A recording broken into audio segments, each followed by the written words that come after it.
How's it going, everybody? Rob right here today, and we are back with our Minnesota Wild Draft to Glory. But before we get started, guys, if you are new to the channel and just happen to stumble across this video, make sure to subscribe so you guys can get notified when I post all my content. If you guys are going to enjoy this video, go ahead and leave a like. I have a channel membership now as well, guys. You can help support me and support the channel. You get priority responses from me, a nice badge next to your name, and the use of some email emotes. There's been a lot of you that have started to join, and it's been awesome to see you guys. I really do appreciate the support. I also have a Discord server down in the description if you guys want to talk, hang out. Lots of stuff to talk about. The off season's, free agency winding down a bit, but there's still the Jack Eichel trade that we can talk about. Who knows what's going to happen there, but I'd love to see you guys and interact with you guys in the Discord, so go ahead. Link is in the description as well. But we're here at the start of the season. I believe this is season number 6, and the lines look really good for what I would have expected.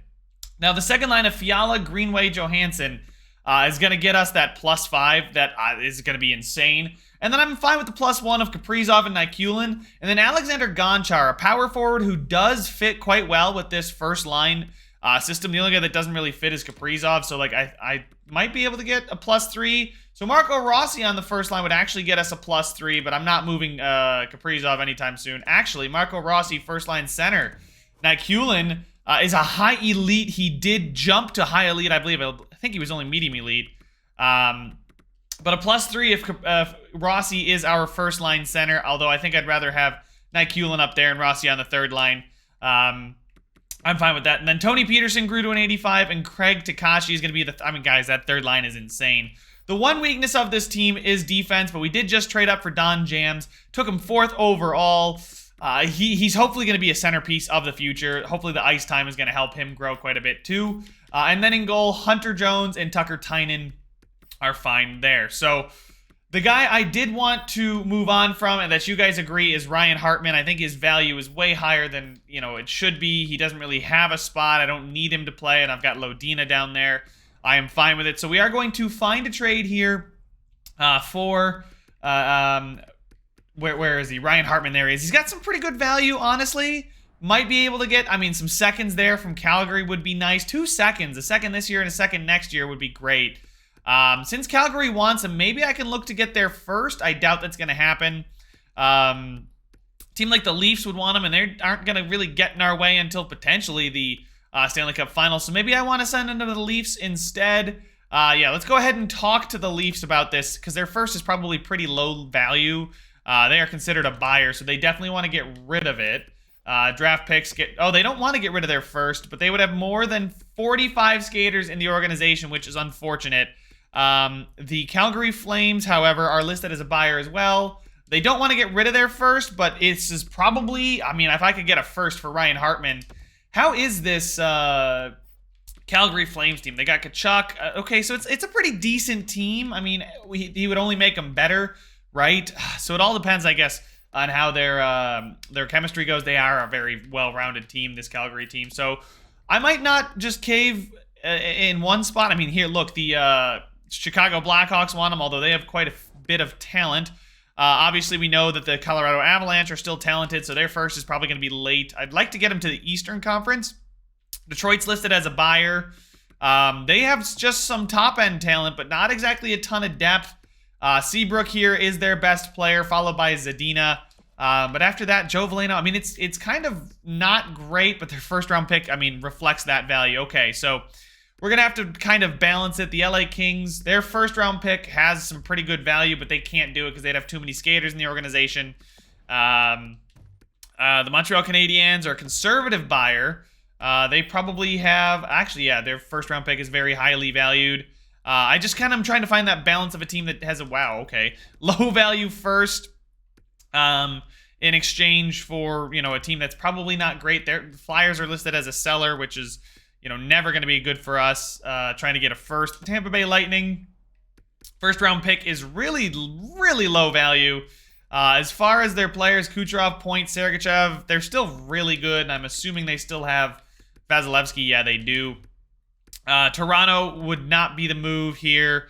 Vegas is not a team I want to send them to. The Capitals are listed as a seller, but I doubt that their draft pick, oh my God, they're going to not be good. The Ducks here, not enough cap space for it. The Sabres, not enough cap space. The Flames are probably one of the teams that would make the most sense just looking through this. The draft picks, the Dallas Stars draft pick is way too high value.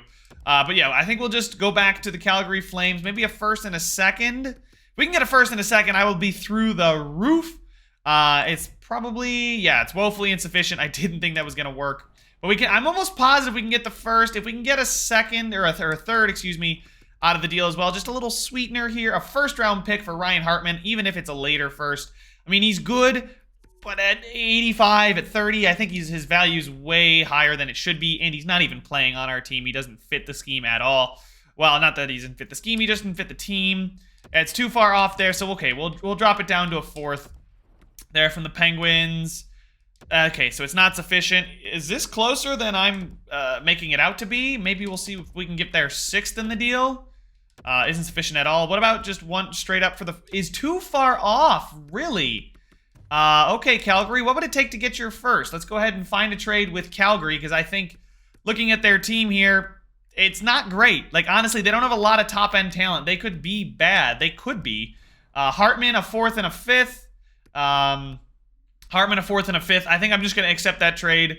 A fourth and a fifth next year as well for a first this year. I will take that, accept that trade. And we traded away Ryan Hartman. They no longer have their first, but we have another first. Oh, I guess they didn't like Hartman. The locker room chemistry went up. Multiple morale changes for trading him away. But anyway, let's keep it rolling here, guys, and get into the season. Get up to the first. Actually, I'm going to have to assign our scouts, aren't we? The owner goals, we're a conservative buyer, boost fan happiness, win our regular season home opener, and 85 concession happiness. 9-game trial warranted for Don Jams. Yeah, I think I agree. The trial, but I'm going to keep him up. My plan is to play him in the NHL. Oh my God, it's going to skyrocket Kevin Richardson's morale here. Hopefully that makes the staff a little bit happier. +4, look at that.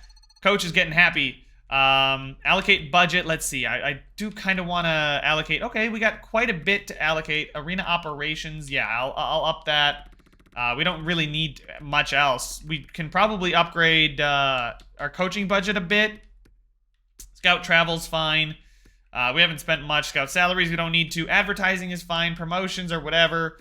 And we've only allocated, what, 66 million? And our target is 77 million is what he's willing to spend. So that's fine. I kind of like that too, an internal cap of 77 million. But I really, you know, it doesn't matter to me. Auto-assign promotion nights again. Can we stop the sim, please? So I can go ahead and... I was going to do something, but now I've forgotten it. Oh yeah, I was going to go ahead and upgrade and maintain the concessions. Concessions are at... let's upgrade them to a level 5. That would be insane. We need to repair the team store. We need to repair the first parking lot. And then we need to repair anything else? Yes, we need to repair the rest of this stuff. We're going to spend about all of our budget. We probably want to upgrade repair the bathrooms. That's always the one. The executive suites, the upper bowl. So we'll upgrade the lower bowl because that's the lowest. And then we're going to have about half. And we don't have enough to repair those. So that's fine. Upgrading the concessions to level 5 is going to be really cool, though. Owner's not willing to move. And I'm fine with that. So here we check out the lines one more time. Yeah, we don't need... Hartman, Jesus, I highlighted him as somebody I liked, and then I completely forget his name. But we are ready to go here, guys. Get the simulation underway. I don't think there's anything else I want to do. I want to assign my scouts. That's what I wanted to do. So I will cut that out of the video here for you guys, and I will catch up with you when we start the simulation on October 1st. Now that that brutally agonizing experience is over, let's go ahead and get the simulation underway. God, it's just so slow to scout, but we have a decent first month. Playing the Blues 3 times in the first month. That is a interesting way to get started in your own division, but it could be huge, guys. It could be massive if we do take these games against St. Louis. All right, so apparently we won the home opener. We haven't even gotten there on the calendar, but we win in a shootout, giving me a couple thousand extra dollars. We lose to Buffalo, and then we lose in overtime. Marcus Johansson wants more ice time. Interesting. Convincing chance of persuading him to not be asking for that much ice time. All right, so I will let him go back up on the first line with Kaprizov. He's getting a +5 on that second line, though, guys. I really dislike the fact that Jordan Greenway wants more ice time, too. I agree he should be getting more than 15, 57. He's a 90 overall. I will promise average more minutes a night. Sure, that's fine. Agree. Whatever.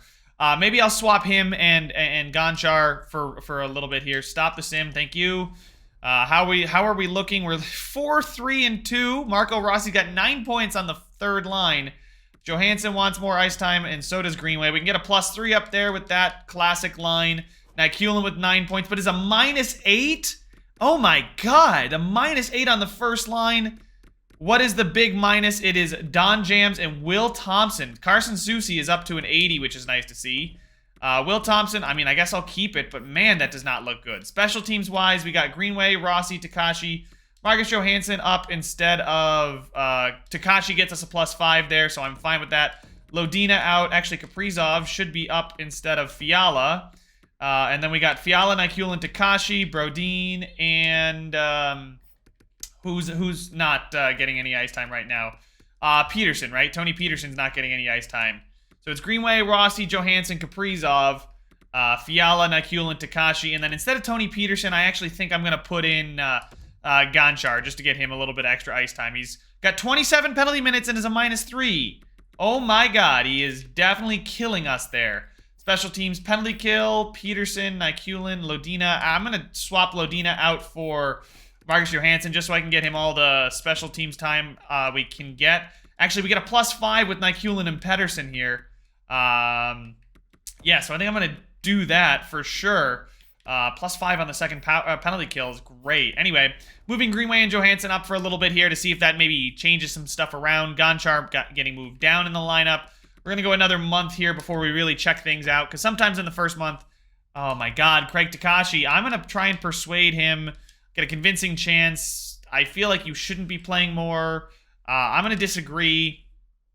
He feels like he should be playing more minutes a night. It's not really going to drop his morale that much. Johansson is very happy I kept my promise. Agree. That's fine. We'll just go a few more games so that he can get his average ice time up, so maybe he doesn't bring it back up here soon.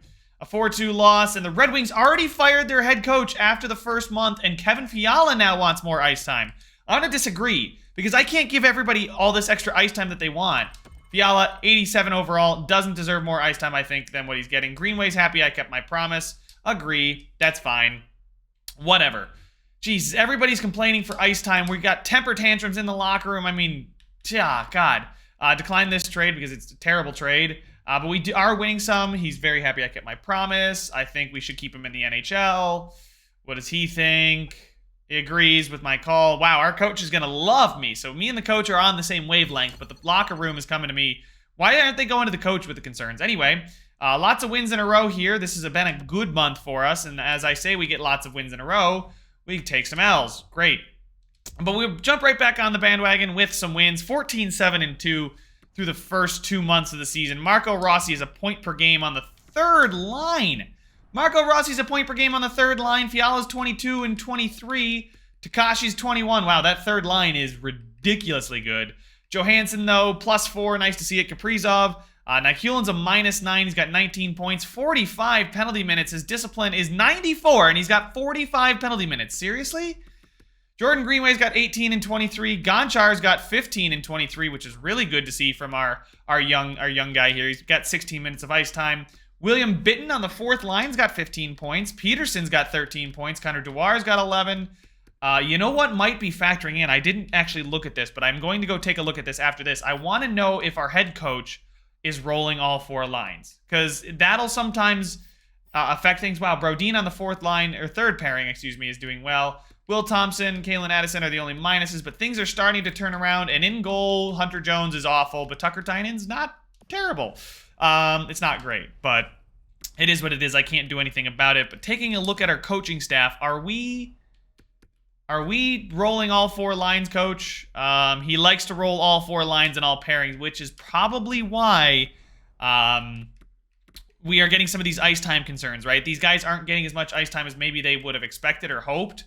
Like 19 minutes here, 19 minutes here, 18 minutes here. Moving Gonchar up doesn't get us the +3 like I would have hoped. Moving Nykulin down, but that's not something I want to do. would get us up there. I think I'm going to stick back. I'm going to go back to this +5 here and hope that they stop complaining as much. That'd be the goal. Actually, I can move Takashi up 89, 91, 89, and then move Gonchar down to play with Rossi and Peterson because Rossi's doing well. Gonchar, I know I want to get him ice time, but I just think, you know, right now results matter more. We're 3 points out of first in the division, and that's what I have my sights set on. So we'll go up here to the deadline of this video, which is January 1st, seeing what's going to happen. Winnipeg, so we take some L's there, that's fine, but can we jump back on it? We get some wins. There we go, 3 in a row, 4 in a row. Can we lose to Winnipeg? Did we lose 3 in a row right after winning 4 in a row? We get some wins, some losses. It's just not going the way I would have hoped. I mean, we're an okay team. Oh, God, moving Craig Takashi up was not a good idea. He's now what? Actually, he's putting up a good amount of points. What is that, 32? Yeah, it's 32 and 36, so he's actually doing quite well. Gonchar's up to an 81. Let's just check out the stats real quick. Fiala's got 38 on that second line, and that second line is really going to carry. Takashi's up at a 32. Rossi's up at 32. Kaprizov's at 31. Nikulin at 30. He's better than he was. He was a -9 to start the season. He's high elite, too. I do want to keep him up there. Greenway's a plus. Yeah, so these guys definitely are that second line is killing it. Gonchar, glad I moved him down to the third line. He's a -3, but he's still putting up points. He's got 7 power play points, so that's what's important, too. Bitten Duar, and then we get to the defenders. Lodina, though, with 15 points. It's a good thing I've actually got a decent fourth line because our coach rolls all of the lines. And as far as defensemen, nobody's really sticking out as far as good for points. Addison here and Zamanov, 10-9. I mean, Addison's a -3. Thompson's a -2. And then in goal, neither goalie is playing well. Hunter Jones has finally started to drop off. Jesper Wallstedt might deserve a call-up. 9-10, 288. It's nothing spectacular, but it could be worth the call-up there. We're almost... I got to go 5 more games here, guys, just so we can get to the 41-game mark that I always try and get to halfway through the video. So it'll be 2, 3, 4, 5. All right, we'll get up to the 10th here. Against Columbus, we end up winning. The Rangers, we lose in overtime, but that's a point. And then, okay, so we went 2, 2, and 1, which is really not what I want to see from us right now, especially considering we were at 1 point, 3 points out of the first place in the division. Maybe I should give up on the +3 idea, or +5 idea for the middle lines, and just kind of go with this. A +3 if I move Rossi up, and I think I might do that, because Tony Peterson's a center. I'm going to play Takashi on the left, Nikulin with Fiala and Rossi. Is a +3. I think I'm going to roll with these lines going into the next episode. We're going back to the Kaprizov, Johansson, Greenway. We're going to go with Fiala, Rossi, Nikulin, Takashi, Peterson, Gonchar. Get Peterson back to his natural center position where he's got 81 faceoffs. Wow. Really good. We actually have some good faceoff takers now. Actually, maybe I want to get Rossi that first line ice time. I think I do. So Johansson on the second line. He's listed as a second line forward, so he shouldn't be complaining about his ice time. 12 minutes is not enough for a guy like Rossi, who's still got 34 points in 41 games. I mean, our power play must be absolutely phenomenal, if you think about it. These guys are getting 24 minutes a night. We are giving Don Jams plenty of ice time, and look at that. He's gone up from a 77 already to an 80 overall, guys. It's all about the ice time. Brodin there and Susi have been a really good bottom pairing. The middle pairing is leaving a little bit of room to be desired. Tucker Tynen's starting the next game, I guess. Scratched, we've got still Marcus Foligno, which is fine. He's an AHL top 6 forward. He's not going to complain about that. But I think I finally found a way to get everybody happy with their ice time. Fiala's only playing 15 minutes a night, so maybe he deserves more. Obviously, Rossi deserves way more than 12. But one thing I do want to check out is our power play percentage. I think it's through the roof, guys. I really do. Our goals for per game are the best in the NHL, which would make sense in in the NHL, excuse me, in the division. How do they rank in the NHL? 3.6 has got to be a really good clip. 3.61 is good enough for 5th in the division, or 5th in the, oh my God. 5th in the entire league, best in the division. Let's go back to the division. Just focus on the division. Goals against per game is way too freaking high. Our power play is 25%, which is ridiculous. The penalty kill only at 79%. I'd like to see that get a lot better, but goaltending is a massive, massive issue for us. Hunter Jones seems to have lost that little bit of a spark. Hopefully moving things around. The offense is gonna have to carry us. Rolling 4 lines might not be the great thing for Hunter Jones. Maybe it's time to roll with Tucker Tynan and Jesper Wallstedt, guys.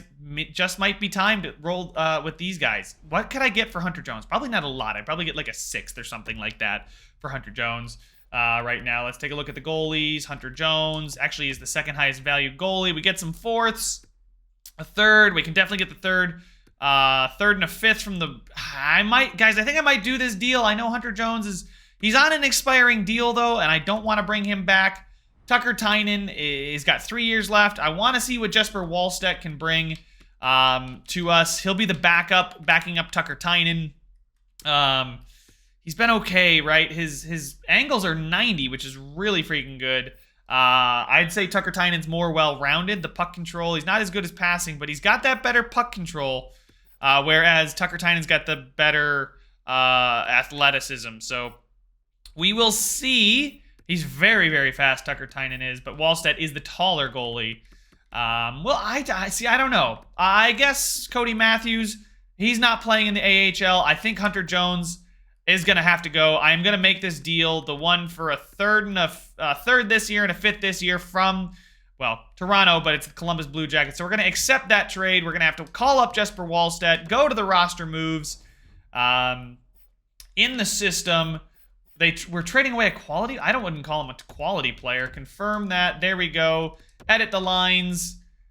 Starting lines. We're going to go ahead with the goalies. We're going to bring Jesper Wallstedt in. He is 23. They're both 23. It's time to see what they got for us. Hopefully they can grow for us. The ice time, like I said, for goaltenders should matter as well. Unfilled here is Cody Matthews. Substitute down there. Beautiful. So Cody Matthews will now be starting in the AHL, where he should have been starting all along. I don't know why Baribeau was in and you know, he wasn't. But hey, it doesn't matter now. Upgrade and maintain. Our lowest rated facility is the Upper Bowl. Holy smokes. I don't have enough to repair it right now, but I can take care of that on my own time, guys. Let me know your thoughts down in the comments. Did I make a mistake trading away Hunter Jones? I mean, he wasn't good, and I got a 3rd round pick out of him. I feel like that's a win.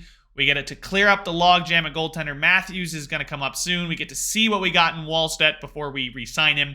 Tucker Tynan still signed, so he's going to be either a backup or the starter for years to come. But I'm very happy with the way the team looks. We're 6 points behind the Blackhawks, but 3 games in hand. I mean, we got 3 games in hand. That's the one thing I do have to keep in mind. We've got 3 games in hand on both them and the Stars, winning all 3, and we're tied for 2nd in the division. So we got a chance to control our destiny here against the Blackhawks again, coming up soon.